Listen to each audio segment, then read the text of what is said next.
Bonsoir, il est minuit 3 et je tourne cette première partie de vidéo parce que sinon je sens que ça va merder à fond et ça va me saouler.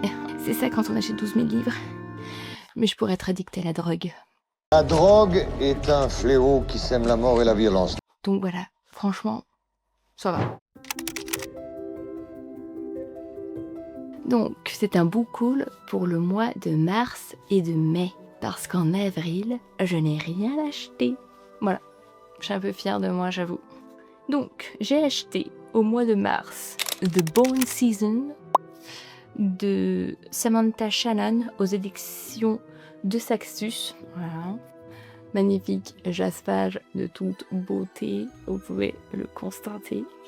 En gros, l'histoire, c'est un mélange de dystopie et de fantasy. Paige est clairvoyante, mais en Angleterre, donc là où l'histoire se passe, c'est un crime. Et donc elle travaille un peu dans la mafia. Et un jour, il y a des êtres super puissants qui vont prendre le contrôle et il va se passer des trucs. Ensuite, le tome 2 et le tome 3 de Magic Charlie de Audrey Alouette aux éditions Gallimard Jeunesse. J'avais trop aimé le tome 1. Donc Magic Charlie, c'est quoi l'histoire ? C'est l'histoire d'un jeune garçon de 14 ans qui a perdu sa grand-mère. Et un jour, il retrouve sa grand-mère, sauf qu'elle a perdu la mémoire. Et en fait, il comprend que sa mémoire, c'est quelqu'un qui lui a volé. Donc en gros, il va essayer de retrouver la mémoire de sa grand-mère pour comprendre ce qui s'est passé. Pour retrouver la mémoire de sa grand-mère, en fait, il va apprendre qu'il y a de la magie et qu'il est magicien. Et donc il va découvrir le monde magique. Et voilà, c'était vraiment super chouette. J'en parlais un peu plus dans mon update lecture parce que cette année, j'ai fait que des book hauls, c'est un truc de fou. Mais il y a aussi, j'ai lu des livres, faut que je vous en parle. C'est la prochaine vidéo. Soyez passés. Ensuite, j'ai acheté 2 mangas. Donc j'ai acheté le tome 111 de One Piece et j'ai acheté Her. De quoi parle le tome 111 ? Je sais pas. Et sinon, je peux vous parler de ça, parce que je l'ai lu en plus. Alors, c'est l'histoire de plusieurs femmes et leur rapport à la vie, en fait. Ouais, voilà, tout simplement. Leur rapport à la vie, leur rapport aux femmes, leur rapport à l'amour. C'est surtout l'amour, je pense, le thème principal. Donc, Her de Tomoko Yamashita aux éditions Naban. C'est un one-shot. Et j'ai beaucoup aimé les dessins. C'est ce qui m'a donné envie de l'acheter. C'est plutôt joli, je trouve. Je vous en parlerai plus en détail dans mon update lecture. D'ailleurs, il faut que je le mette ici. Ensuite, j'ai acheté The Great Misfortune of Stella Sedgwick par S. Isabelle aux éditions Slalom. C'est une romance historique inspirée de Orgueil et préjugés et de Bridgerton, je crois, de ce qu'a dit l'autrice au début du livre. Donc c'est une romance historique qui se passe en Angleterre à la fin du 19e siècle. On suit Stella Sedgwick, qui est une orpheline noire, voilà, ça a son importance parce que c'est un peu le thème aussi du récit. En fait, elle veut devenir journaliste, mais comme elle est orpheline, qu'elle est noire, qu'elle est pauvre, voilà, et dans cette période de l'Angleterre, c'est pas foufou. Sauf qu'un jour, il va se passer un truc et elle va devenir l'héritière la plus convoitée de la capitale, voilà. Et donc soudainement, elle passe de je suis une petite pauvre de rien du tout à je fais mon entrée dans la haute société. Et voilà, donc je l'ai pas encore lu. Mais ça a l'air très cool parce que je suis un petit peu dans ma période romance historique. Et je me suis dit, ça a l'air vachement original et cette couverture est très cool. Ensuite, j'ai acheté Rosebridge Academy de Amira Benbekta Rekal aux éditions Château d'Âme. Donc en gros, l'histoire, c'est une réécriture de Cendrillon. Et de ce que j'ai compris, c'est un mélange entre notre monde moderne à nous et Londres 1815. Et j'ai acheté aussi de la même autrice et de la même maison d'édition Le Château du Hampshire, donc de Amira Benbekta Rekal. Et donc là, j'ai un petit peu commencé à lire, comme vous pouvez le voir. Et donc en gros, l'histoire, c'est une jeune femme qui est passionnée d'art. Un jour, son père l'emmène au Louvre et il y a un tableau au Louvre qui est, on sait pas qui c'est qui l'a fait et tout. Mais elle le trouve incroyable et en plus elle tombe amoureuse du mec qui est peint sur le tableau. Et en fait l'histoire c'est qu'un jour elle va basculer dans ce tableau et rencontrer le mec. Alors d'ailleurs, petite parenthèse, mais comme vous pouvez le voir sur la couverture, il a les yeux marrons le monsieur là. avec l'éclairage nul, je sais pas si vous voyez grand-chose, voilà. Et dans le livre, elle dit, parce que c'est elle qui écrit, qu'il a les yeux verts. Alors, château d'âme, alors, qu'est-ce qui se passe? Qu'est-ce qui se passe? Pourquoi? C'est qui ce monsieur, au final? C'est qui, lui? Je comprends pas. Donc voilà, mais bref, à part ça, les couvertures sont assez cool, même si j'ai un petit truc à dire, petit. Tes souhaits. C'est pas ça que je voulais dire. Cette couverture est une création originale utilisant un ensemble de visuels recomposés ou redessinés provenant exclusivement de banques d'images libres de droit. Bon là ça va. Certaines de ces images d'origine ont pu être générées par intelligence artificielle à partir du propre catalogue des dites banques d'images ou de contenus tombés dans le domaine public. Il en résulte une œuvre inédite dont nous sommes très fiers, fruit de plusieurs heures de travail. Et ben moi ça me gêne un peu parce que ça veut dire qu'en gros ils ont quand même un peu utilisé de l'IA. Alors bon c'est de l'IA qui a été utilisée sur des images libres de droit, donc techniquement parlant de ce que moi j'en comprends, je ne sais pas, peut-être que je n'ai pas tout compris, mais techniquement parlant ça veut dire qu'il n'y a pas vraiment de vol d'images vu que c'est des trucs libres de droit. Mais j'avoue que moi ça me plaît bof bof. J'aurais préféré que ça soit des illustrateurs qui créent des trucs parce que bah, c'est pas comme si les artistes vivaient confortablement et qu'ils étaient vraiment pleinement soutenus par les maisons d'édition. Ça n'a rien à voir avec l'autrice qui est d'ailleurs absolument trop mignonne, trop gentille, trop cool. Je l'ai rencontrée, elle a signé mes livres, voilà. Regardez, c'est trop cool, trop cool. Et voilà, donc après bon c'est le seul truc, c'est la couverture, parce que, enfin c'est la couverture, c'est l'illustration, parce qu'en soi, par contre, j'avoue, les livres sont très beaux et sont de bonne qualité. Et en plus, je trouve même la mise en page à l'intérieur du livre, c'est très bien, hein, j'ai rien à redire. Hein. Mais c'est vraiment ce truc-là de l'IA et tout, je sais pas trop. Voilà, ça me... Mais c'est tout, voilà, c'est tout. Ensuite, j'ai acheté Le fracas des envolées de Neil Pfeiffer, tome 1, Le brise-tempête, aux éditions Gulfstream. Donc ce sera une duologie. Je vous montre, tiens, voilà. Donc j'ai eu ça, comme ça. Derrière, il y a une carte, voilà. Et j'ai eu un petit marque-page. C'est Neil Pfeiffer qui l'a écrit, donc déjà, vu que j'ai acheté les autres livres qu'elle a fait, ben, je me suis dit, il faut que j'achète celui-là, parce que j'aime trop son style d'écriture. Donc l'histoire, c'est un mélange entre Titanic et le château ambulant. Bref, il y a 2 continents, et il y a au milieu une tempête qui s'appelle l'Aquilon. En gros, donc dans cette histoire, bah, y a un dirigeable. Et ce dirigeable, il est incroyable parce que celui-ci, il va pouvoir traverser l'Aquilon. Voilà, il y a le magnifique jaspage magique. Et donc là, il y a la tempête. Mais si je prends le livre et que je fais ça, il y a une fille. Et si je fais ça, il y a un garçon. Donc c'est un peu trop cool, je trouve. Ensuite, j'ai acheté Métamorphosis de Marie Orchard aux éditions Casterman. Donc Marie Orchard, j'en avais parlé dans mes favoris et dans mes lectures de la mi-année là. C'était super trop cool, j'ai trop aimé. Là pour le coup, elle écrit une fantaisie, enfin un livre fantastique. Donc on suit l'histoire de Melchior, qui a un ami qui s'appelle Abriel, sauf que il est tout seul à pouvoir le voir, et donc les gens se disent ah mais attends, il est fou ou quoi, mais qu'est-ce qui se passe? Et en fait, il s'avère qu'Abriel existe, mais fait partie d'un monde magique. Et un jour, Abriel va dire à Melchior qu'il est en danger, Abriel. Et donc Melchior va se retrouver projeté dans un monde magique.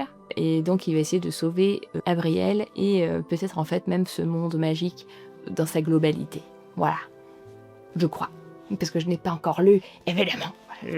Et ensuite, en plus, encore 2 livres, et après c'est fini. J'ai acheté Infiltré dans la Cupidon Squad de Maël Dessart, ou Desart, je sais pas comment on dit, aux éditions Rajo. Ça sera une duologie, ça aussi.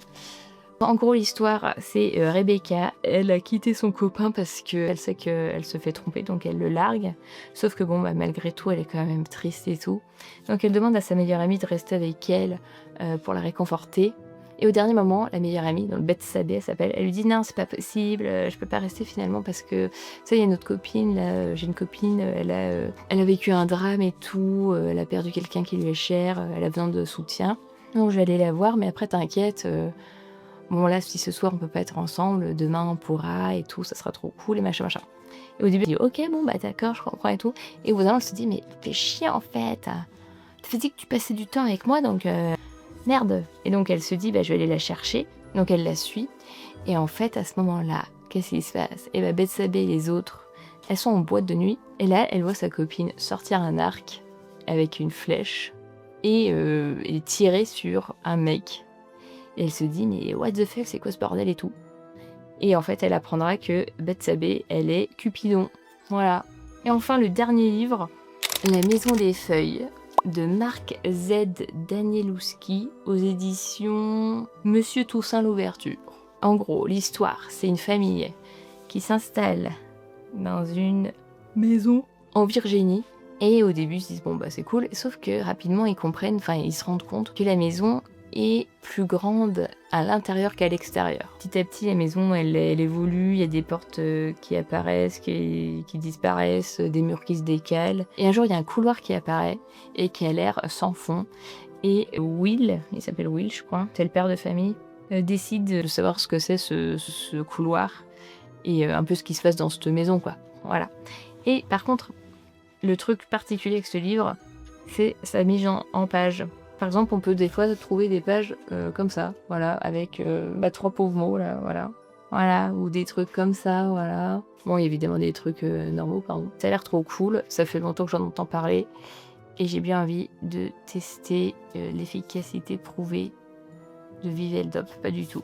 Allez, donc ça c'est le mois de mars, voilà. Maintenant, je vais dormir, et demain, j'aurai pas la même tenue, il n'y aura pas la même lumière, et je vous parlerai de mes achats du mois de mai. Yes. Allez, bonne nuit. À plus. Bienvenue dans la partie 2 de mon book haul mars-mai.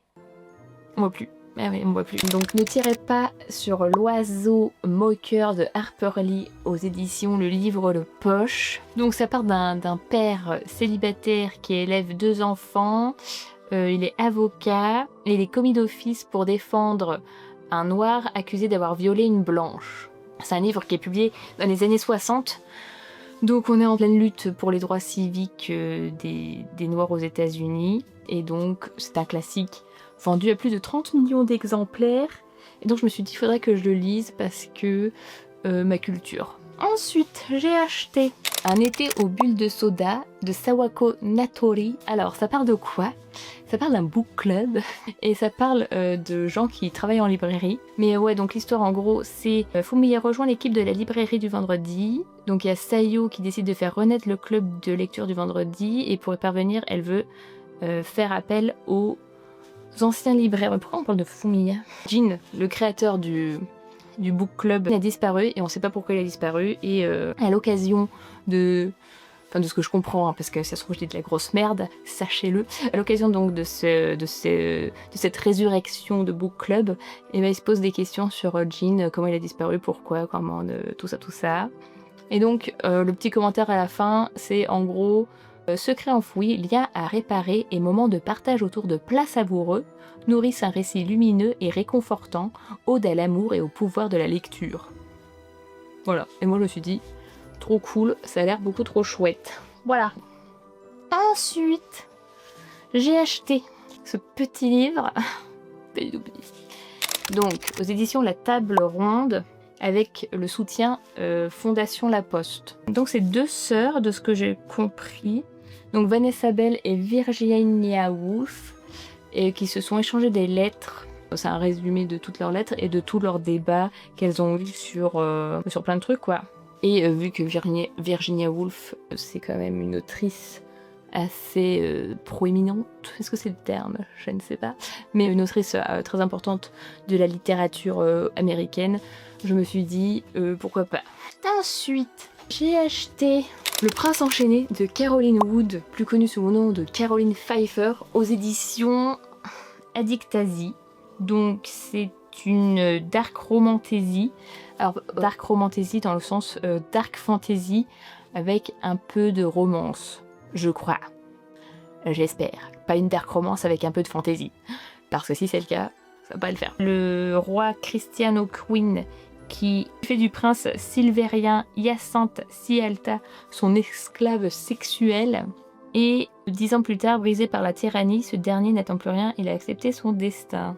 Ouais, le résumé est un peu bizarre. Enfin, l'extrême de couverture est pas... Franchement, j'aurais lu ça, j'aurais pas acheté. J'ai acheté plus parce que l'autrice, elle en a parlé. Les personnages, ils sont assez intéressants. Je crois qu'il y en a un qui est asexuel. Il y en a un autre, il est pansexuel. Donc, il y a un peu de ce truc-là qui m'avait intéressé. Et hop, il y a une intrigue politique et tout. Et voilà. Je vous le vends super mal, mais j'avoue que moi-même c'est un peu flou dans ma tête. Je me suis juste dit ça a l'air trop cool. Voilà, allez voir sur la page Insta de Caroline Pfeiffer pour plus de détails. Ensuite, donc, Prince captif. Il y a un truc politique avec une relation compliquée entre... Ouais, donc t'as Damen, qui est normalement le légitime héritier du trône d'Achelos, mais son demi-frère s'empare du pouvoir. Et donc Damen est capturé et il est envoyé comme esclave au prince d'un royaume ennemi. Voilà, donc c'est une histoire de relations et de politique et tout. Donc c'est un esclave sexuel. Au début j'étais pas à fond parce que j'avais l'impression que c'était vraiment sur cette histoire-là. Et en fait il y a vachement le côté politique qui est mis en avant. Et donc ça m'a intéressée. Ensuite j'ai acheté d'occasion Proposition indécente de Jack Engelhard aux éditions Press Pocket. Je sais pas du tout si c'est encore d'actualité parce que le prix était en francs. Voilà, mais j'ai enlevé les étiquettes parce que ça m'insupporte. Mais j'ai pas enlevé la colle dégueulasse. Comme vous pouvez le boire, ou peut-être que vous ne le voyez pas parce que vous ne savez pas, je ne sais pas. Donc là c'est la couverture du film. Donc le film avec Robert Redford, Woody Harrelson et Demi Moore. Le film est sorti en 93 et le livre lui date de 88. Voilà. Et je me suis dit tiens, le film est adapté d'un livre. Et donc je me suis dit bah tiens j'aimerais bien lire.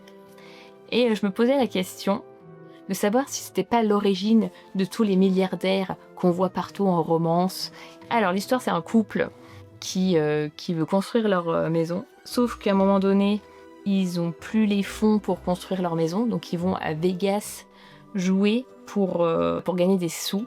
Sauf qu'à Vegas à ce moment-là, il y a John Cage qui est là, qui voit Diana, qui la trouve plutôt belle et qui se dit ah tiens je vais faire une proposition. Suppose I were to offer you $1 million for one night with your wife. D'où le titre Proposition indécente. Donc voilà, donc le couple, donc David et Diana, ils en parlent et tout en mode ouais mais non. Et après faut lire le livre ou le regarder le film parce que si je vous raconte tout, ça n'a pas d'intérêt.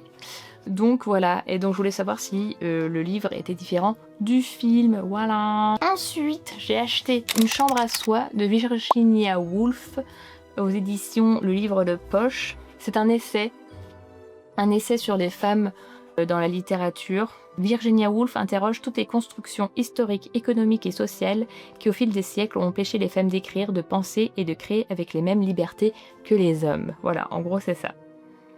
Et donc, bah, ça m'intéresse. Parce que ça a l'air intéressant. Ainsi Marie, on va y aller nous. Hein. Ensuite, j'ai acheté alors de Tim Burton. Donc en 97, il a sorti un petit livre avec des poèmes. Et j'ai trouvé trop cool parce que j'aime beaucoup Tim Burton. Alors Tim Burton, pour ceux qui voient pas qui c'est,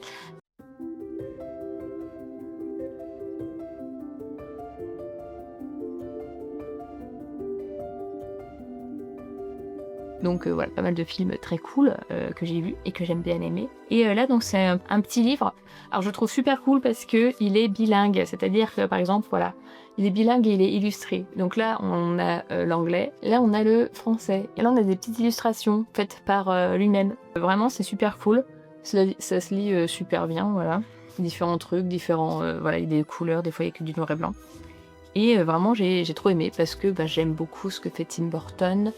Ensuite, j'ai acheté Carmilla de Sheridan Le Fanu. Donc l'histoire en gros, c'est une vampire lesbienne.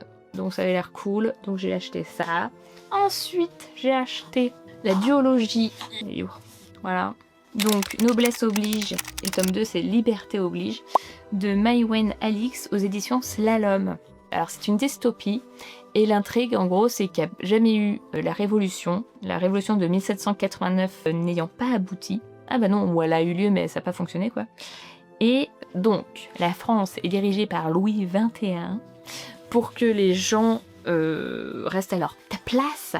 Il y a une télé-réalité qui est faite et donc on y suit une poignée de jeunes roturières à qui on offre la chance de rencontrer de grands héritiers et de faire un mariage avantageux. Un peu genre comme mariage au premier regard. version t'as pas trop le choix quoi. C'est français. Ensuite, ce roman, très joli. Toujours aux éditions Slalom, Le secret de l'herboriste d'Alice Doublier. Hellebore, voilà, elle s'appelle Hellebore, elle a des sœurs triplées. Elle pratique l'herboristerie et mais un jour son employeur est empoisonné, donc elle va en prison et je crois qu'après ils essayent de savoir qu'est-ce qui se passe quoi. Ensuite j'ai eu mon anniversaire qu'on a fait en avance, parce que moi je suis du mois de juin, mais pour des questions logistiques on l'a fait en même temps que la fête des mères, voilà, je raconte ma life. Et donc j'ai eu Percy Jackson, version collector, voilà. Percy Jackson tome 1, Le voleur de foudre. Dans la jaquette, ils ont fait une carte. Je retrouve. Voilà, une carte. Voilà, c'est plutôt cool. Et là, on a donc la couverture du livre. Voilà, c'est très joli aussi. Donc on a un très joli jaspage avec des vagues, l'océan, tout ça. On a, regardez, une très jolie illustration, maléfique. Et on a une autre très jolie illustration. C'est un monde dans lequel les dieux grecs existent et ils aiment aller batifoler avec les humains, ce qui fait qu'il y a des sangs mêlés et donc il leur arrive des trucs, notamment des créatures magiques qui veulent leur mort et donc ils vont tous à la colline des sangs mêlés pour s'entraîner et devenir des héros. Sauf que ça se passe dans notre monde actuel et c'est très cool. Et là je suis en train de faire une lecture commune avec mon book club et c'est très chouette. Voilà, regarde, ça brille en plus, trop beau. Trop beau. C'est trop cool. Voilà, donc à ça. Mais ce n'est pas tout. L'intégrale, les tomes sortis de The Bone Season. Donc le tome 2, l'Ordre des Mimes. Le tome 3, Le chant se lève. Voilà, avec toujours le jaspage de fou. Le tome 4, Le masque tombe. Voilà, avec le jaspage. Et le tome 5, Le miroir sombre. Donc ça fait plaisir. J'ai acheté un autre truc. Oh, je prends le carton. Ok. J'ai acheté Masque et Monstre de R11 d'or. Ou Ronce d'or, je sais pas comment il faut dire. Donc j'ai acheté l'intégrale en version collector si c'était trop beau. Et vous avez le tome 2. Donc Masque et Monstre, Le monde s'ennuie. Bref, voilà. Et là on a le tome 3, Devenir autre. Donc Masque et Monstre, Devenir autre. Et là, ils ont des jaspages pour le coup. Très très joli. Et le tome 4. Le tome 4 qui est Ni Dieu ni maître. Voilà. Avec les très jolis jaspages. Alors pourquoi ça m'a donné envie? Eh bien parce qu'il y a des créatures. Et moi j'adore les créatures magiques. Et donc c'est un petit univers où il y a de la magie, 2 sœurs déjantées, 3 garçons louches et beaucoup trop d'animaux fantastiques. Et l'histoire a l'air assez sympa, ça a l'air un peu loufoque, un peu foufou, et donc ça a l'air très cool. Et donc j'ai tout acheté, et que visiblement j'ai envie de mourir enterrée sous des tas de livres. Voilà, donc là cette fois-ci c'est fini. Heureusement que le mois de mai n'a pas plus de jours, quoique bon on s'en fout, parce que évidemment il y a eu le mois de juin. Qu'est-ce que j'ai fait? Bah j'ai acheté des livres. Voilà, j'avoue. Compliqué. Merci d'avoir regardé cette vidéo. Bonne journée, bonne nuit, bonne semaine. Et puis voilà, on se revoit pour une prochaine vidéo. Bisous!